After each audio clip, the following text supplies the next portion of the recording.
has uncovered a 2006 study written for the U.S. Special Operations Command that suggests the military should clandestinely recruit or hire prominent bloggers. The report stated, quote, hiring a block of bloggers to verbally attack a specific person or promote a specific message may be worth considering. The report also suggested the Pentagon hack blogs that promote messages that are antithetical to U.S. interests. The report stated, quote, hacking the site and subtly changing the messages and data, merely a few words or phrases, may be sufficient to begin destroying the blogger's credibility with the audience. The average American would be so shocked to find out there's something called COINTELPRO, the FBI's covert action programs against American citizens. Now, this Senate report tells what the FBI was doing against the American citizens, literally. Here's their statement. COINTELPRO began in 1956, in part because of the frustration with the Supreme Court rulings limiting the government's power to proceed overtly against dissident groups. It ended in 1971 with the threat of public exposure.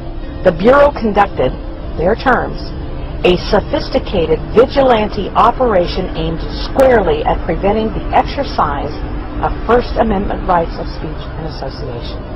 COINTELPRO, where they had targeted thousands and thousands of people for investigation based upon no violation of the law, just hunches and suspicions, where they were tracking down Martin Luther King, who had committed no crimes, but they were tapping him, they were covering him, they were on his case all the time, and they were trying to dismantle him as a leader of the civil rights movement. But the fact that this could happen in America, this nation of law and accountability, and happen over so many years. Presidents of both political parties were involved in this. It was a bipartisan thing, and there was a lot of this that the agencies had to explain that were the result, directly or indirectly, of pressure from above. Yes, we were surprised. The FBI set out to neutralize the Black Panther Party any way they could. COINTELPRO was doing its mischief in attempting to pit the two organizations against each other. It got to the points where there was clearly almost a state of war that was existing between the two organizations. The FBI had created this tension, but you had these two groups that, when they saw each other on the street, it was just a natural confrontation. Correspondence propaganda between the two, telling one that the other one was doing something that wasn't appropriate. Well, I felt pretty bad because most of it was really crap. It was a waste of time. We destroyed a lot of lives, and I always deny that, but New York City Police Department had infiltrated the Panther 21, and the highly publicized, highly touted trial of 21 members of the Panther Party for allegedly plotting to blow up department stores turned out to be a total hype, entire harassment, entrapment by the FBI, where it was revealed that FBI agents had infiltrated the Panthers, and the people behind any ideas of a plot to blow up anything were all government agents. It's been revealed that incendiary blogger and radio host Hal Turner was an FBI informant and agent provocateur. Turner is being charged with making death threats against Connecticut legislators and Illinois judges, and he is to claim that his actions were legal because he did the same when employed by the FBI. Prosecutors have acknowledged that Turner was an informant who spied on radical right-wing organizations. But Turner went much further than spying. He also called for former Congresswoman Cynthia McKinney to be lynched.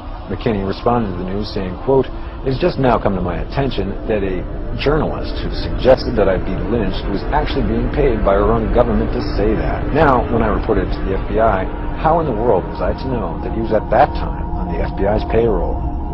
A prominent Austin-based activist named Brandon Darby has revealed he worked as an FBI informant in the 18 months leading up to the Republican convention.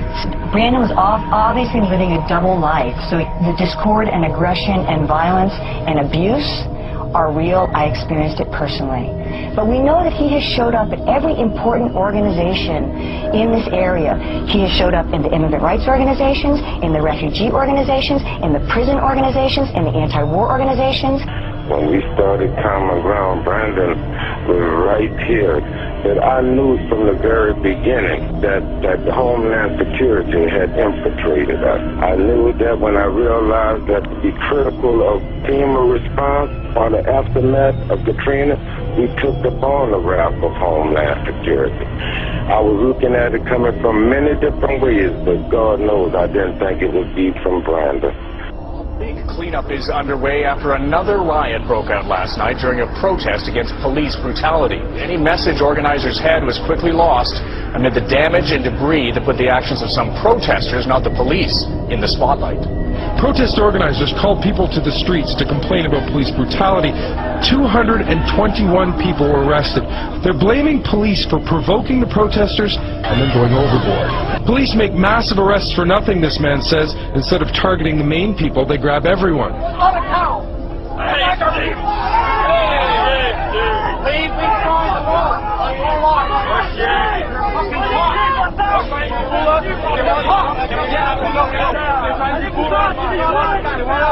They want us to sit with them.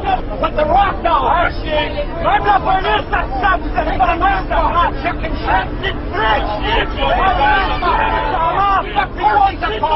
Take your mask off. You're a fucking cop. The three of you. It's a peaceful demonstration. They're going sorry. This would come out. These three guys are cops, everybody. Put the rock down, cops. Police, it's to your face. Come on, police. It's to your face. It's not going to help. It's not going to help. Come on, cops. Another way.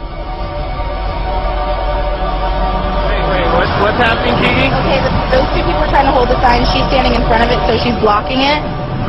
She's pissed. See? See that? Oh, that's what it says. What does it say? No planes? Yeah.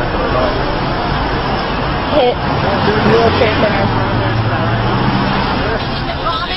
What is the drama? This guy's name is Nico, and his friend Ryan, they're provocateurs.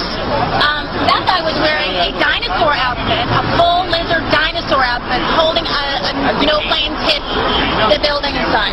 So, and standing with our group, trying to make it look like he was with us. So their job is, and I don't know who's paying them, but their job, self-appointed or otherwise, is to make the 9/11 movement look crazy. I'm recording everything. Yes! No, you know how much more fucking suspect that we got. Anything I know.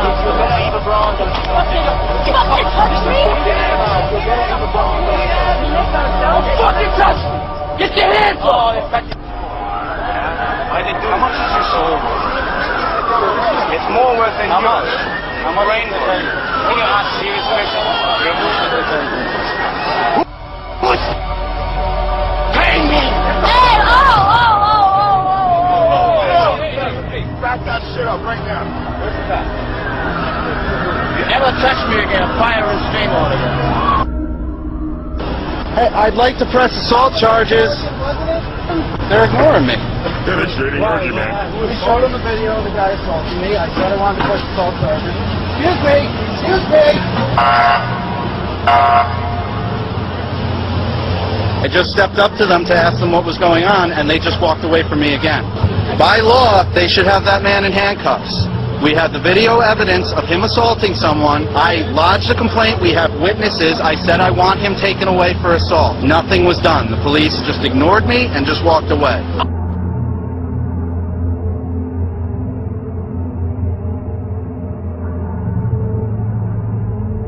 Sources in America from the State Department and the CIA have confirmed that payments were made to a group in Libya that was associated with Osama bin Laden. No, your inalienable rights come from God, and no one can force you to contract into the laws of England or the laws of Britain. You only have one allegiance, and that is to God and His chosen one. And I am, of course, that chosen one. I am the Lord Jesus Christ, and I now welcome you to the end times.